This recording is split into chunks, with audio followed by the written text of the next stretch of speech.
Did you know that loving others can teach you how to love yourself? And here's a couple of reasons why. So it's my belief that loving others is our biggest resource for how we learn to love ourselves. The cosmic joke is, really, it's no different.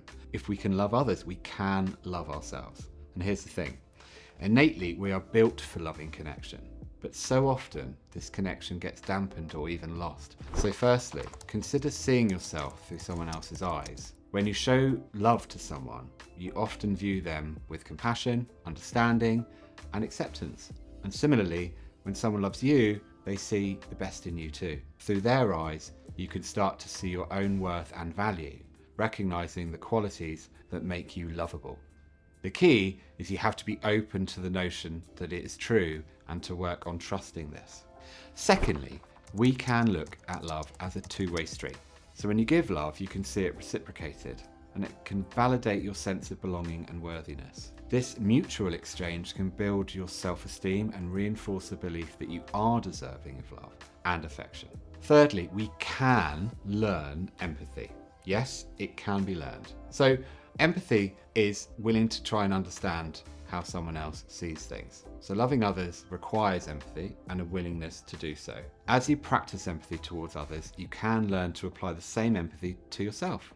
Being kinder and more compassionate towards yourself, you can foster a healthy self-relationship and ask yourself some open, curious, loving questions. Like, what am I going through, for example? What's happening here? Next, think about striving to build positive relationships as best as we can. So healthy, loving relationships can provide supportive and nurturing environments. When you're surrounded by people who uplift and care for you, it can create a positive feedback loop that enhances your self-love. But we might have to look carefully to find it. Other people's support can help you develop a more positive self-image and encourage self-acceptance. But if you are someone who has not experienced a healthy, loving relationship, we can look in subtler places and look at love being demonstrated in others and dare to ask, could we also be deserving of this love, and therefore work towards, most likely with some guidance, a more positive relationship with ourselves. And lastly, this links to the fifth way you can learn from other people of how to love yourself, and that's modeling behavior. So if you observe others and how they treat themselves, you can steal that for yourself. When you see someone valuing themselves, copy it.